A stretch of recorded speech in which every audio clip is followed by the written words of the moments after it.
अनि दाइ र म होइन फर्स्ट टाइम हेर्नु हामी लाइफमा फर्स्ट टाइम मैले यो धेरै देखाएको थिएँ होइन तर मैले फर्स्ट टाइम लाइफमा चाहिँ नजिक गएर हेर्न पाएको चाहिँ कमिलाको घर दिस इज कमिलाको घर अनि सो नाइस हो भित्र त्यो डबल डबल हेर्नु न ओ माई गॉड हजुर सर्फ हुन्छ क्या होइन हुँदैन हेर्नु न सो नाइस है यिनीहरु ओसारे कम ओसारे होला कसरी बनायो होला त यो घर सी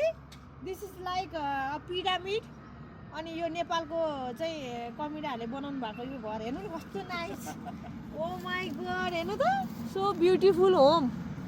अनि त्यसपछि यता कस्तो साह्रो हुँदैछ कि है आमा यो त भत्काउनु सक्दैन सी ओ माई गॉड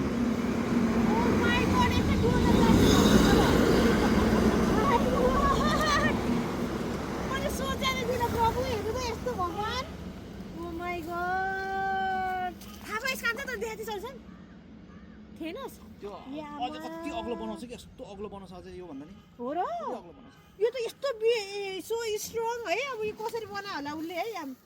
एउटा पनि कमलाई देखेको छैन देख्न चाहिँ है भित्र यिनीहरु भित्र कस्तो हुन्छ हेर्नु न इसी यस्तो खालको हुँदो रहेछ कमला फर्स्ट टाइम है अहिले धेरै गाउँघरमा चाहिँ टाढा टाढाबाट देखाएको थियो नजिकबाट यो कुन जङ्गल दा यो हामी जस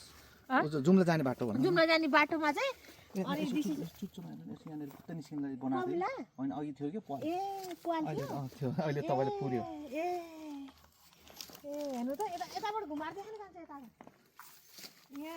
यो त यो बाहुबलीमा चाहिँ दरबार हुन्छ नि त्यस्तो बाहुबलीको हुनु यो त अब दरबार हुन्छ नि पहिला पहिला राजा महाराजाहरूले बनाउने दरबार हुन्छ नि प्रिन्सेसको घर जस्तो के अनि so nice so beautiful home अनि थ्याङ्क यू कमिला तपाईँहरूले गर्दाखेरि मैले आज चाहिँ यो घर देख्न पाएँ तपाईँहरूले नबन्नु भयो भने देखिन्थिनँ है एकदम जेनदार संसारको सबैभन्दा जेनदार प्राणी भनेको चाहिँ कमिलाजी हुनुहुन्छ है त्यो माथि पनि नेपालको कमिला अरू विदेशको कमिलाले यस्तो बनाउन सक्दैन ल thank you so much architect